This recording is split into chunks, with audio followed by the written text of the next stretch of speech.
వచ్చి మీరు ఇబ్బంది పడ్డా, మీరు కష్టపడ్డా వెలిగిచ్చే పద్ధతిలో ఈరోజు సబ్ స్టేషన్లో ఏ ప్రాబ్లం వచ్చిందో చూసుకునే ఉన్న మీకు ఈరోజు రాష్ట్ర ప్రభుత్వం గతంలో ఉన్న బీఆర్ఎస్ అయినా ఇప్పుడున్న కాంగ్రెస్ అయినా పెట్టిన డిమాండ్స్ని పరిష్కరిస్తాం, మీ అందరికీ మేము అందుబాటులో తీసుకొస్తాం, అందరినీ మేము పర్మనెంట్ చేస్తామని చెప్పి ఆచరణలో ముద్దు పేర్లు పెట్టి ఆ ముద్దు పేర్లను మీకు రూల్స్ వర్తింపజేయకుండా చేసే పద్ధతిలో ఈ ప్రభుత్వం చేస్తూ ఉంది. కాబట్టి ఈ ప్రభుత్వం చేసే దీన్ని వెంటనే ఏదైతే మీరు పెట్టిన న్యాయమైన డిమాండ్స్ పరిష్కరించాలి.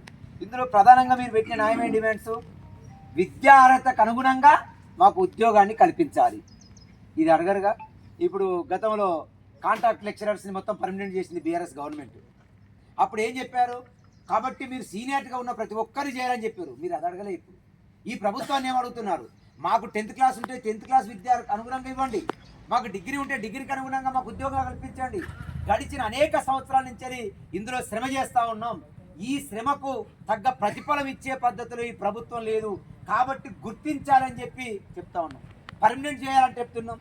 ఏదైతే అన్మైండ్ నిజంగా చదువుకున్న నాకే పీజీ చేసిన నాకే వస్తలేదు, కానీ కింద ఉన్న వాళ్ళకి ఏమవుతుంది? ఇదేం కొత్త పేరు, మంచి ముద్దు పేరు పెట్టారనుకుంటారు.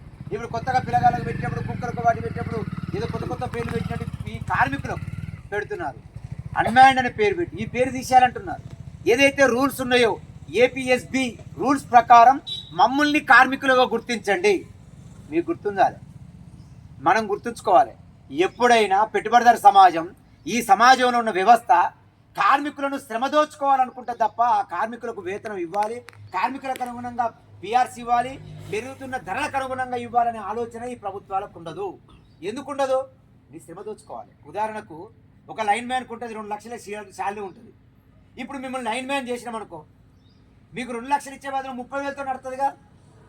30,000తో ఎంతమంది పెట్టుకోవచ్చు? 6గురిని పెట్టుకోవచ్చు, 7గురిని పెట్టుకోవచ్చు.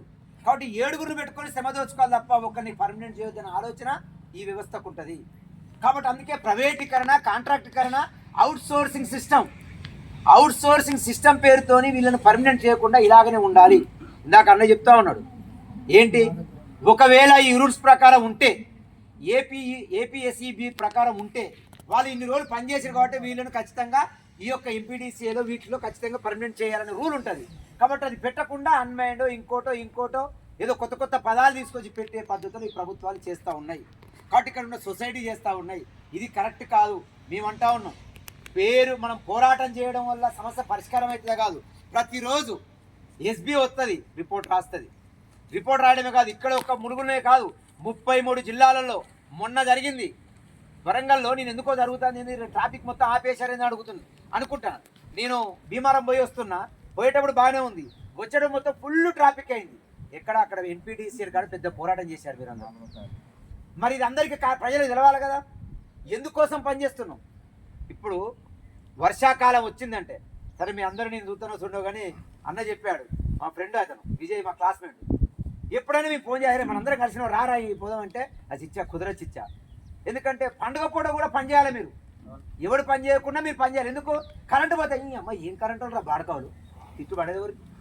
మనకు వర్షం వస్తే షాక్ కొడితే మనం చావాలి, వాళ్ళు చావాలి. మరి ఇంత కష్టపడ్డా మనకు ఎందుకు పర్మనెంట్ చేయరు ఈ ప్రభుత్వం ఎందుకు పర్మనెంట్ చేయదు? శ్రమను దోచుకోవడమే ఈ ప్రభుత్వం ఉద్దేశం. ఈ ప్రభుత్వ ఉద్దేశం శ్రమను దోచుకోవడం కాదు. ఏదైతే మీరు డిమాండ్ పెట్టారో మీ డిమాండ్కి అనుగుణంగా ఈ సమస్యను పరిష్కరించాలి. పరిష్కరించే వరకు మీ పోరాటం ఆపొద్దు. ప్రత్యక్షంగా పరోక్షంగా రాష్ట్ర వ్యాప్తంగా మా పార్టీ రాష్ట్ర కమిటీ ప్రకటించింది, విద్యుత్ కార్మికులు చేసే పోరాటం విజయవంతం కావాలి, వాళ్ళ సమస్యలు పరిష్కరించాలని ముఖ్యమంత్రి రాష్ట్ర వ్యాప్తంగా మేము మద్దతు తెలుపుతున్నాం. మద్దతే కాదు, పోరాటం చేస్తున్నాం. అనేక కార్మిక సంఘాలు జాయింట్ యాక్షన్ కమిటీతో చేస్తూ ఉన్నాం. అందులో ట్రేడ్ యూనియన్స్ కావచ్చు, ఇతరులు కావచ్చు, ఎవరైనా సరే, ఏదేమైనా మీ డిమాండ్స్ పరిష్కారం అయ్యే వరకు సమస్య పరిష్కరించేది లేదు. మీకు ఉదాహరణ చెప్తా.